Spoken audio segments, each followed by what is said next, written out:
Assalamu alaikum and welcome to Perspective. The Pakistan nation has voted. Most of the results are now in. We're going to be talking about the ramifications of the results now that they are coming in. Of course, the government, the formation of government and what it necessitates between political parties and what it will mean when coalition has to come in between the major political parties, the independent factor which everyone is talking about, and also what is being said generally about the elections at this time, the Fafin report also, and what kind of trends have we seen, most importantly, during these elections. What we've seen as far as the voters are concerned, what we've seen as far as the narratives are concerned, what we've seen as far as the key takeaways from the general election of 2024. Thank you so much for being with us today. I have with me Agha, Iqrar, Haroon, who's a senior analyst. Thank you for being with us today. We also have with us Daniyal Sheikh, who's a political analyst. Thank you for joining us, and Faraz Ali Khan, who's also a political analyst. Iqrar sahab, we've been talking about the takeaways from the elections. I want to talk about this, of course, party positions and who's going to make government and how the formation of that government is going to take place. The numbers of it is being talked about everywhere. But I want to take this little bit time to talk about where we are in terms of the elections. First of all, all the rumor mongering, all the conspiracy theories about the elections. Are they going to be held? Are they not going to be held? They were held. What, in your opinion, are the key takeaways from this election when we look at the voter turnout, when we look at the trend of the voters, so to speak? Thank you so much, Mahrukh. First of all, we should appreciate Election Commission of Pakistan and our law enforcement agencies. They had managed so well. There were incidents, but comparatively, if you talk about the 2008 election or 2013 election, so the election was held in a very peaceful atmosphere. And takeaways, some losers, some middle losers, some gainers. If you remember, in your show, we had been talking about this election could be an election for the narrative and the discourse. The time has testified we were right. So, a political party, according to my understanding, it did nothing for 43 months. But if you see the results, they didn't lose as much as they should have been, because their 42 months tenure was very, very, very, you can say, useless or a failure. But they had a narrative, a discourse, and whether they have achieved 50 seats or 30 seats or 60 seats, they are here in you can say one of the largest political party. So elections were, according to my understanding, election was held not on I have given you how many roads or bridges. Elections were contested who we are as a Pakistani, and youth, which was a very great chunk. Youth is not happy about their you can say their social status. And I teach in universities, so my students always ask me, sir, who we are. Every police wala can stop our cycle or motorcycle and ask us who we are, while a person who is in a V8 and is going with a 20 Kalashnikov, nobody can stop that black car. So this is basically the problem and the question the youth has in their mind. And you have seen it. The biggest losers are the JUI, GDA and Khataks and IPP. These all names, they had been a veteran politicians in Pakistan. JUI has a long history, almost history of 50 plus. I want to go on and talk about the veteran politicians, old style of politics, the old versus the new, and whether there is really a trend there, which speaks to what the change in the youth or the change in the mindset. I'm going to go to Javed Jadoon sahab, who's a senior analyst. Javed sahab, can you hear me? Javed sahab, please unmute yourself. Yes, it is unmuted. Can you hear me? Hello? Can you? Can you hear me now? Yes, I can. Yes. Sure, I can. Javed sir, there is, we're talking about the elections and the fact that, they seem to have now shown that there are new trends. They seem to indicate that there are changes that perhaps our political parties are, need to take cognizance of in the voter, in the society, so to speak. Would you agree with that? What are those trends in your opinion? Thank you very much, Mahrukh. Mahrukh, if you remember, I've been talking about these dynamics and the paradigm shift which the country witnessed in the last 5 years. In your previous show as well, I told you, Mahrukh, that about 2 crore, more than 2 crore brand new voters were added to the voters list. And the main political parties never kept this particular fact in consideration. Secondly, if you look at the young voters, the number was about 5 crore and 65 lakh, which is a very massive amount of young voters in the list of 12.85 crore total voters, registered voters in Pakistan. I think there has been a paradigm shift. The political parties, the main political party, I'm talking about, mainly talking about PMLN, they have been found to be embedded in 70s, 80s, and 90s. They never realized that the whole brand new generation has come up, a generation fed on the social media.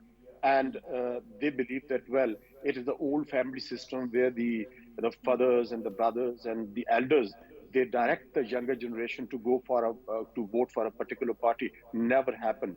I think I tend to disagree with the previous the commentator who said that PMLN is not the loser. Mahrukh, I believe that the biggest loser in this entire political exercise is the PMLN. They have downgraded themselves in Punjab, and they are not found to be seen anywhere else in the other three provinces. They have been wiped out from KP, and they have definitely some pockets of support in Punjab, but they are not significantly. They do not have the significant footprints in Balochistan and in province of Sindh as well. So if you look at the chessboard, the political chessboard, the gainers are, of course, the Pakistan People's Party. They have regained whatever they had in the previous elections, and the particular gainer is the NQM in Karachi, who sort of fought back and regained about 17 National Assembly seats in Karachi. And the independents. I mean, let us not forget about that most of the independents are backed by Pakistan Tehreek-e-Insaf. Tehreek-e-Insaf has emerged one of the biggest political parties, the seat-wise. I'm talking about the National Assembly seats, and we don't have to undermine their achievement. What really mattered most. Let me come back to you on that note. I'm going to go to Daniyal on this. Daniyal, we can sit and talk about political parties overall, but in your opinion, when we talk about the party positions at this time, coalition, we saw Mia Saab's speech yesterday also. He acknowledged the limitations of the mandate. He acknowledged the limitations of the mandate at this time as far as PMLN is concerned. We are also seeing the inroads into that by, he had tasked Shehbaz Sharif Saab on that and all. What do you expect now? Probably there's going to be a coalition between People's Party and PMLN. Otherwise, though, I don't think any. What about the comments by Bilawal Bhutto Zardari today? That where he said, where he spoke about coalition and whether there's a possibility. We saw Shehbaz Sharif Saab also making certain comments about the criticism that. I think more than the comments, the ground reality, this is probably the only way out that both the parties have. If not, I don't think, because the mandate is so split, I don't think there's any other option in forming government. Faraz Saab, do you think that we can move towards certainty with this mandate? Mahrukh, first of all, thank you for inviting me. Starting with takeaways, you asked the first commentator.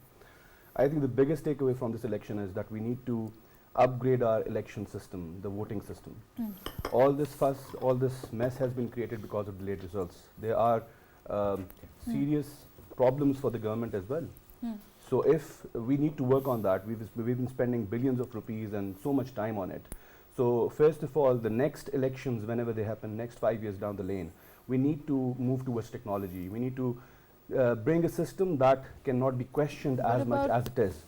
What about the ROs and the mechanism there? You think that needs to be revisited also? Definitely, definitely, it has to be revisited. It has to be technologically, it has to be merged with technology. We need to put something there where all this question mark needs to put down. Like for example, PMLN right now is facing a biggest problem being questioned with the number of seats that they have. So this could only come up with one thing if results were announced somewhere around 10, 11 p.m. All these question marks and all these things would have stopped. So we need to revisit all these government institutes are being questioned because of that. It's almost third day now and we still are waiting for the results of few constituencies. So it's not that difficult. Why have we not been able to move there, Agha Sahab? Why have not we, of course we saw the election commission and we have to appreciate the way that they were conducted. There were, barring one or two incidents, it was a peaceful election. It was conducted peacefully and, people were allowed to vote however they wanted. So, that has to be appreciated. But why do you think this delay? And of course, as far as preparedness is concerned, Election Commission categorically did say that they were fully prepared to conduct this election. They did well. And there are 2 points. The system, the mechanism we are following since ages of tabulation and then you can say giving result. Tabulation is a tedious work. It takes time. But in big cities like Lahore and Rawalpindi and even Islamabad, elections are very delayed. So for that matter, I can say when there are some you can say polling stations, they are in far away places or far flung areas. So one had is justification, but this justification could not work when you talk about Lahore, Rawalpindi or Islamabad. Why they are delayed? Why they were delayed in 2018? These are the question marks. But if you allow me, I was building up my case, and so there are the losers, the middle losers, the gainers. The losers are JUI, JDI, GDA, IPP, and Hataksi. And middle loser is no doubt is a PMLN and JI. PMLN, for example, they did not offer 53. Candidates on the 53 seats.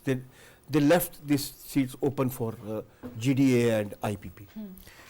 Now they have won the elections, but the margin is so low, 1500, 200, 2000, even in this Mariam Nawaz seat, the margin is less than 2000. It is 1900 or some.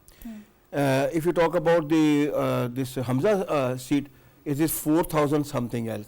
And in Lahore, which is the Vatican, they have already lost 3 seats. 1 seat they had given to the IPP. So in Lahore, when you are losing 4 seats and your margin in Lahore is only 1500 or maximum 4200, you can well imagine what is your status today. And I am talking about Lahore, I am not talking about the other areas. Now the gainers.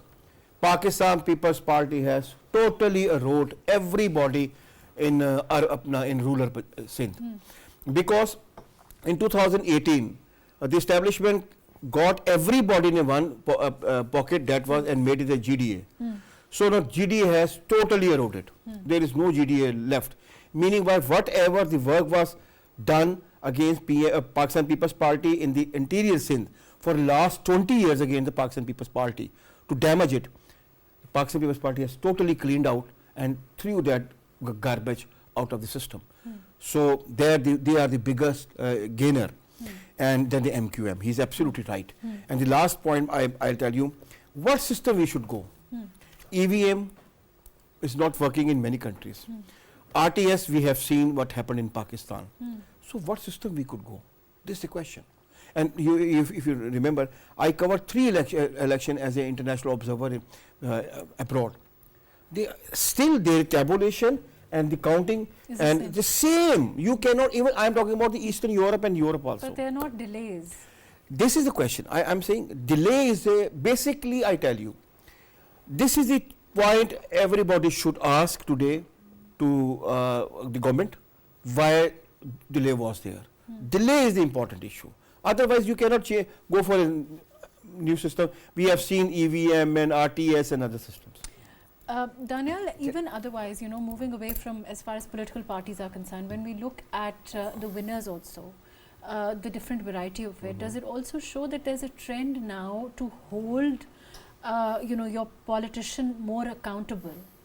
And, earlier on, the older ideas about, clannish politics or politics because of a certain Baradari system based on, even political affiliations, all of those things are perhaps we're moving away from that and more towards accountability of your politician. Is that, do you think that's true? Absolutely, there are elements of that, but it's not to that extent, because like People's Party, they performed well, but in Sindh. So the ethnically Sindhi people supported People's Party, and similarly PMLN worked much better in Punjab. So the ethnically Punjabis voted for PMLN, and the independents were backed by PTI. They did very well in KPK. Before moving on, what Agha said about the system, and so did our friend Mr. Faraz. There's a problem in our society, and which is we don't accept defeat with grace. Like even right now, a lot of PTI candidates are holding the RO offices, they're besieging them, and their workers are attacking the offices and thinking that something is going to come out of this. It's the same mentality that Imran Khan had during his dharna and all. So what they're not realizing is so many of these independents who won were not allowed to contest, but later they got relief from the courts. So because they followed the system and they followed the proper process. So right now, the only reason why they're going to high courts instead of the election tribunals is because they're playing to the galleries and they want media attention, they want to create a nuisance. And in politics, this is a way to motivate your workers, even if that's to keep them motivated for 5 years. They know ultimately all the high court is going to do is tell them to go to or at max they're going to give a direction to the election tribunal to resolve these cases within 45 days, which is already written in the code of conduct of the election commission. So this is a problem in our society which has still unfortunately not changed. I guess that Faraz Sahab, as far as this issue is concerned, as far as narrative, then when you talk about narrative building and the reality of social media, the reality of building that narrative on social media, do you think that other political parties perhaps need to take are not as up to date as they should have been with regard to this narrative building? Definitely, definitely. Social media has played a very vital role. But unfortunately, when we talk about PMLN, when we talk about our other major power players, they still think social media is a menace. They still think it's evil. This mindset needs to change. But let me tell you one thing, I want to add a comment to Agha Saab's comment, that religious parties overall from Pakistan have lost. There has this 2024 was not religious vote. This was more about who is being oppressed and who is being favored. This is how it comes out now. With Daniyal said that they are protesting. Yes, they have a right to protest, and for the first time we've seen in Pakistan the protests have been more civil. They're sitting over there, they're not going and burning out things, and there have been a few occasions and few places where these incidents have to, but then the trend that had been set in last few years has come down. People are calm, they're sitting down there, let them protest, is their right. And with the courts, this is the first process. They need to go and they need to hold the result, and they have their Form 45. This is the civil way, this is the legal way that they're adopting. For the first time in Pakistan's history, the change, this is the good change, that the political parties who have grievances, they have their Form 45 with them, they have proofs with them, which they can later go on and prove. It's not like 2013 where 35 punctures were, a narrative for 35 punctures was floated, or a whole 5 years campaign against the other person without any proof. So this is a step forward. If you would allow me, can I add something? Faraz Sahab is very much right in saying that there's a change in the way especially one political party would have reacted. But I would just like to mark the date of that change. That is from 9th of May, because it was that time when they realized that the state is going to now go to the last extent to keep their writ of the government intact. Javed Sahab, there is, let's talk about the party positions at this time. Let's talk about the scenario as far as the business of forming government is concerned. What do you expect to happen as far as Punjab is concerned, as far as the federation is concerned? What kind of a makeup do you expect at this time? Of course, it necessitates coalition, but what kind?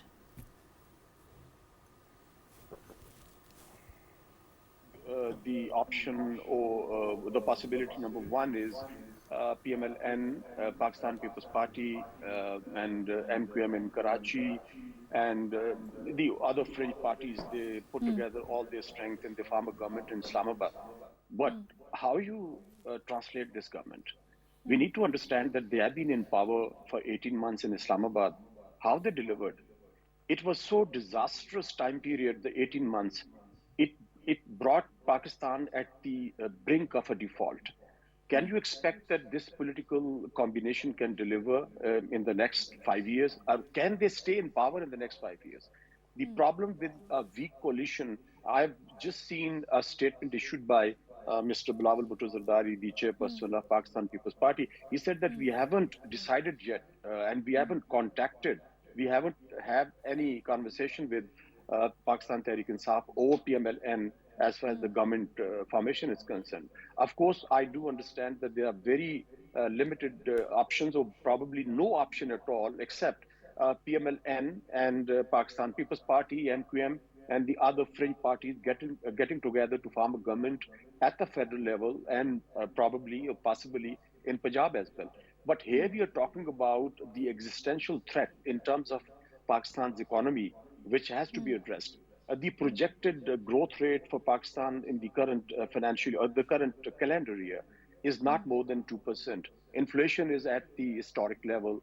Joblessness, I talked about the youth bulge in Pakistan. 65% of Pakistan's population is a young population. No one understands that why people, the young people in particular, came out so heavily, so massively to vote for one political party.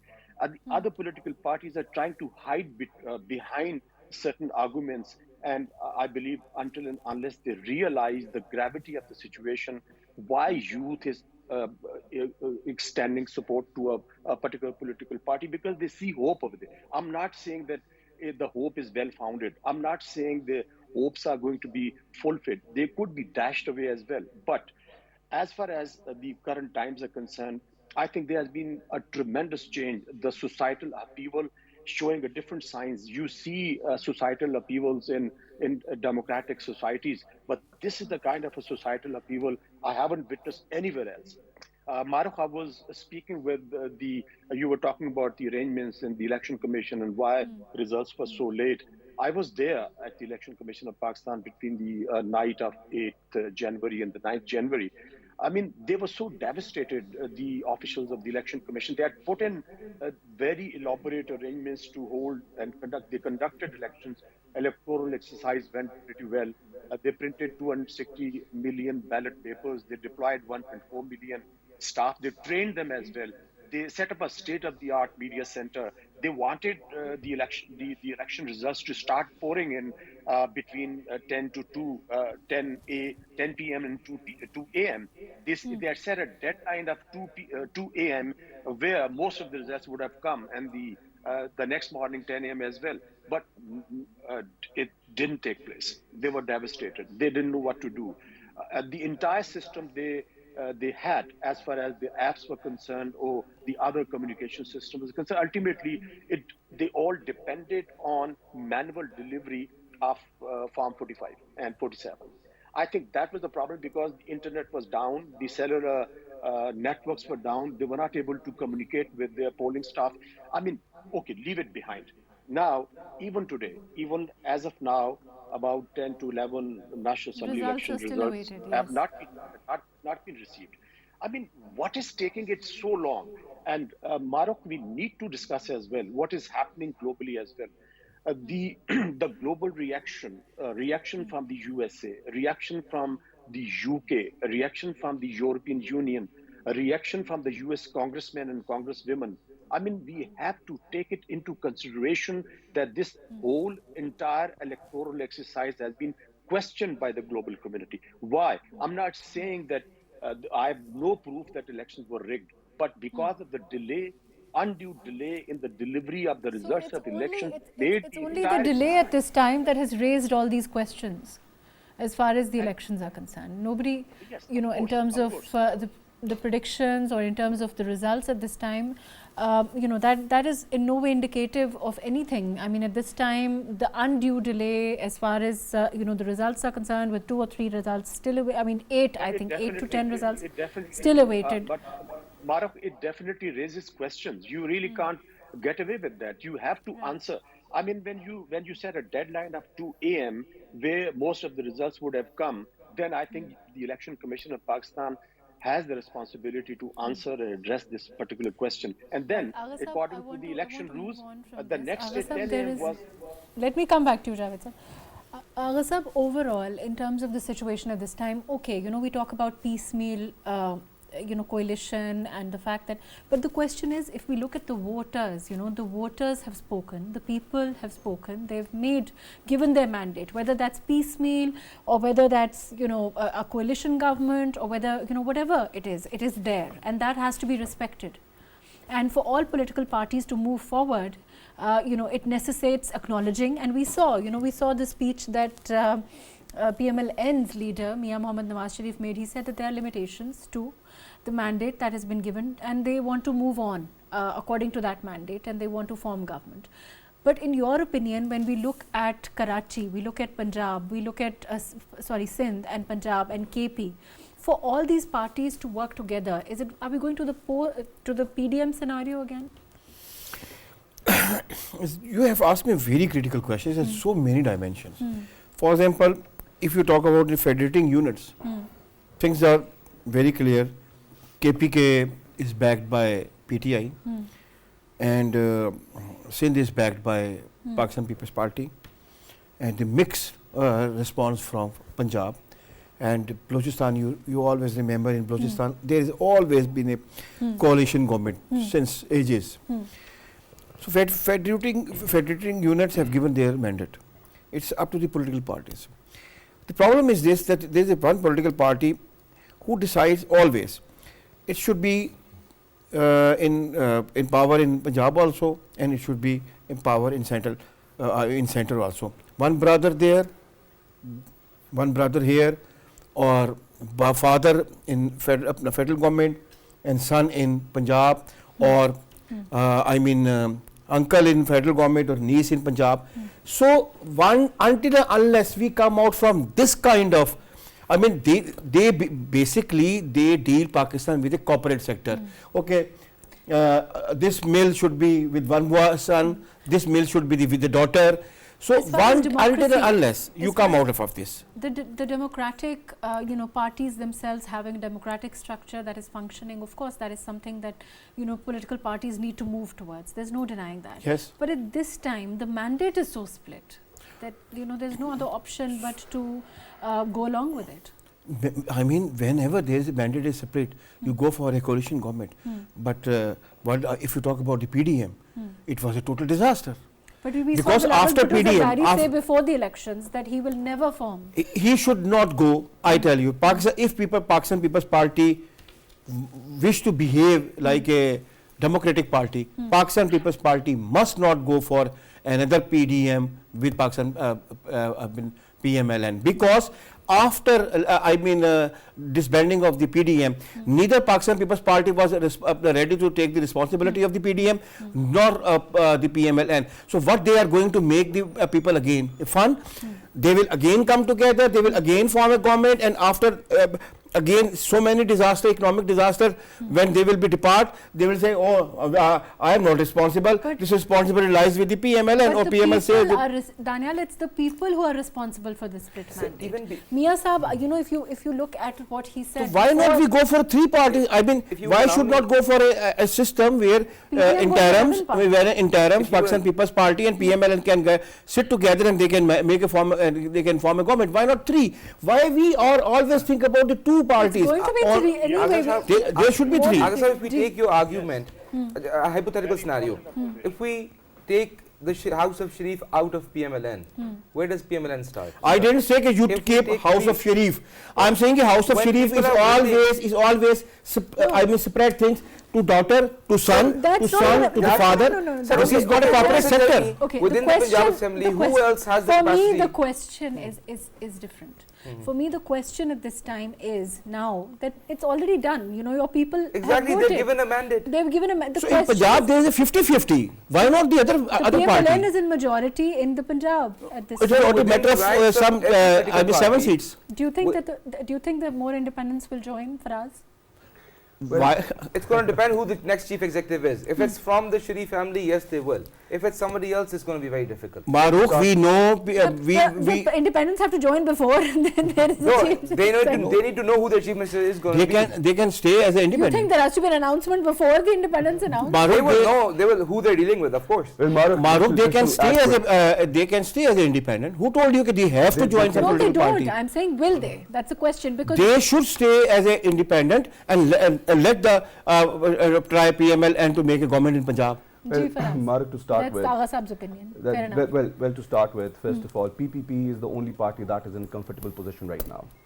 PMLN with its 75-80 seats still in hot waters because there But are the four. PPP can't form a government. Fine, but I'm just saying PMLN is still in the hot waters because there are good 20-25 seats that have been held up.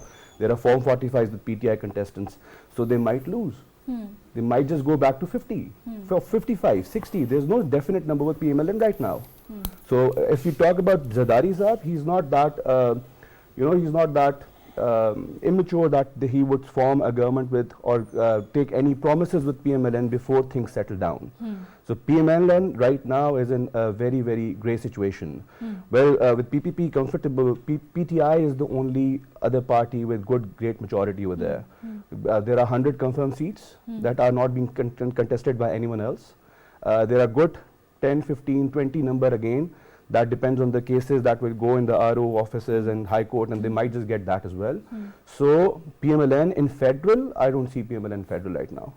Even if they form a government in federal, they would definitely have a big problem for next 5 years. You cannot make a good, formidable house with sticks, stones, and pebbles. Right now, the I want to narrative add as one far as point the to his PMLN is point. okay, If you fair allow enough. me. I'll let you. But as far as the He's absolutely right. There but are as far 21 as the seats. PMLN is concerned, they are saying, I have to go to Javed Saab also. But as far as Javed Saab, I think, correct me if I'm wrong. Take but me as a far figure as from I'm- me. okay. Yeah. He's absolutely right. There are 21 seats where the margin is between 5,000 and only 210. So these are a critical 21 seats. I mean, they definitely everybody would go for a Re-election. not re-election, Nawaz seat has been contested to a again. tribunal. They will Maryam go for a Nawaz, tribunal. Khwaja Asif, Mian Mohammad Nawaz Sharif, all three seats, the main leaders who would be present in the National Assembly, they are in a very, situation Maryam like Nawaz's hanging margin is situation. only 1,900 votes. That's So, as far they as, have as far already as taken a going, quote. whatever scenario that we have to talk about has to be with the numbers in front of us. Whether things go to courts, whether things get into the tribunal area is something that we don't know what will happen in that regard. I want to focus on the mandate available at this time, on the numbers that are available that keep changing also. Absolutely right. Fair enough. Javed Saab, do you think that there's a chance as far as, the PPP is concerned?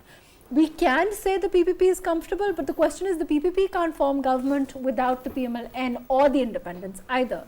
So there is no one party that can say that, look, we're going to form government. There are provincially majority parties, if you look at Sindh or Punjab or, KP, but how do they come together now? Mahrukh, if you want to have a healing touch to this very polarized situation right now the country is faced with, let us be once again hypothetical. They, as I mentioned, if they are able to form a government, and they could be able to form a government at the center, not a very clear scenario. It is not going to be the same old situation. I'm talking about the 18 months of PDM, very horrible experience where they had a very friendly opposition. It was so farcical that even calling it an opposition was, insult to democracy. And in this particular situation, Mahrukh, there would be a very formidable group of parliamentarians inside the National Assembly who are going to be representing one political party, that is Pakistan Tehreek-e-Insaf.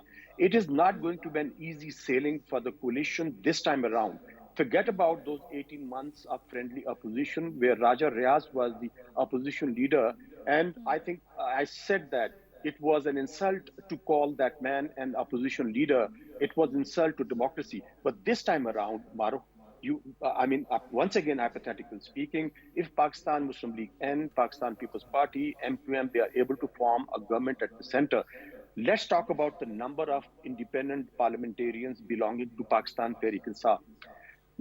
Even hypothetically speaking, 2025 desert that party, if they join any other political party, that would be disgusting as well. If any political party is willing to take those independent candidates, that is the insult to the will of the people of Pakistan. But okay, set it aside.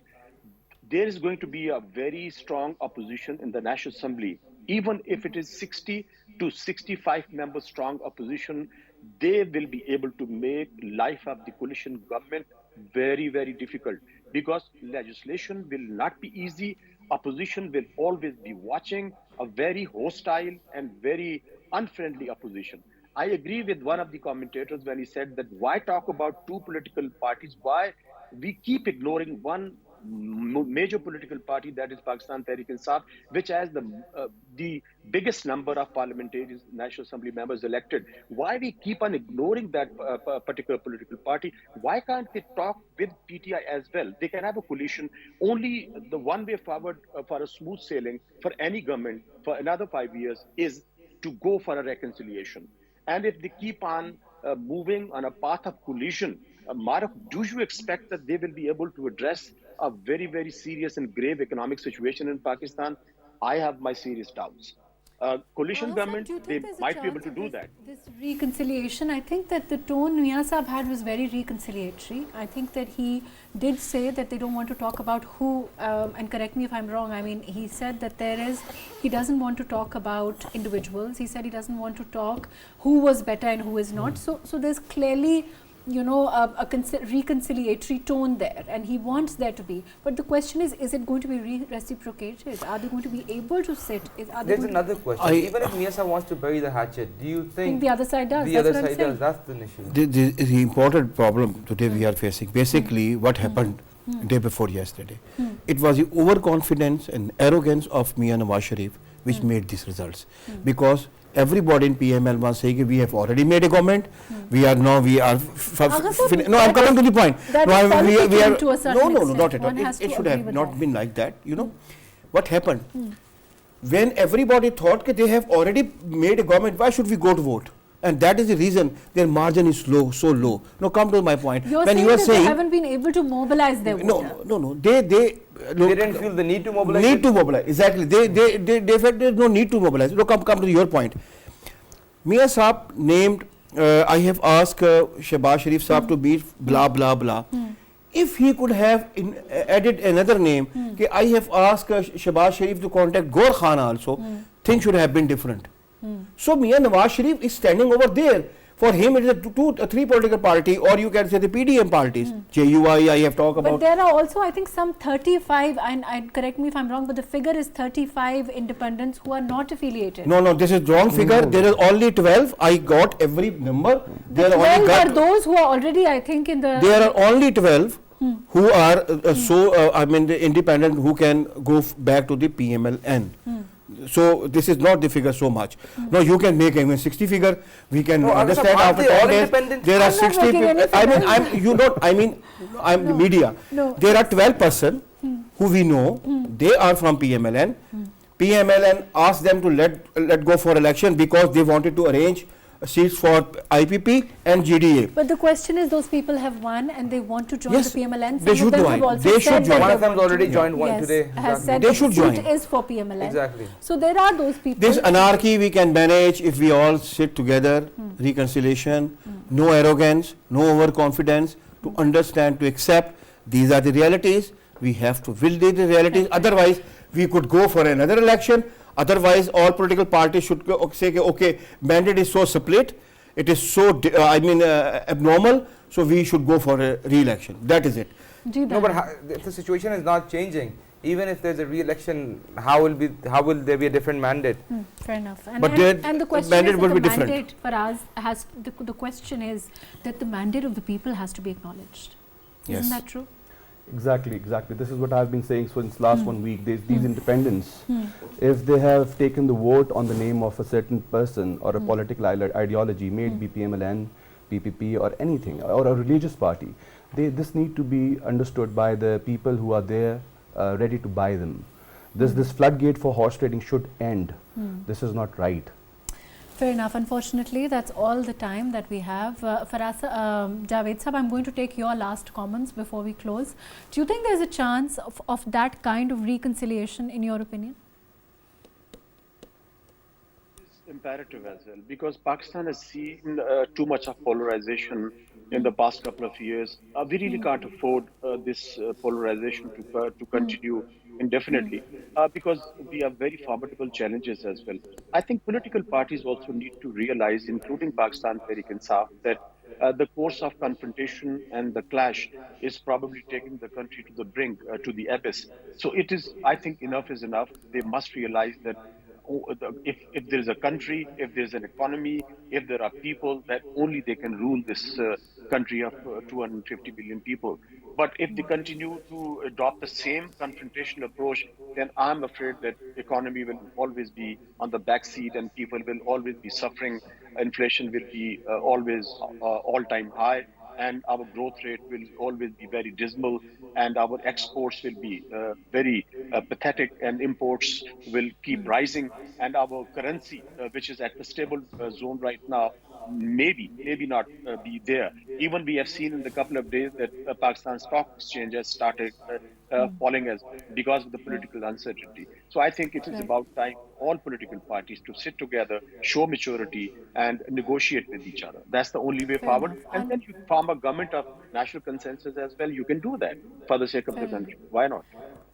On that note, unfortunately, that's all the time that we have. Thank you so much for being with us. Agha Iqrar Haroon Sahab, thank you for joining us. Daniyal Sheikh, thank you for being with us. Faraz Ali Khan, thank you for joining us today. Javed Jadoon Sahab, thank you for making the time. Overall, I think that it's certainly about the mandate, and we've seen that the people of Pakistan have spoken. Whether that mandate is split between 3, 4, 6, how many political parties, that mandate must be acknowledged.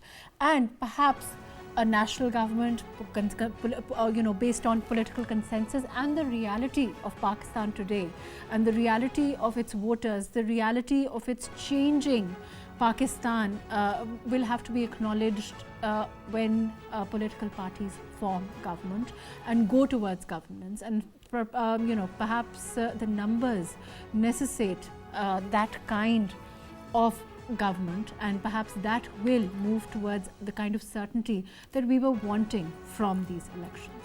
Thank you so much for joining us today on Perspective.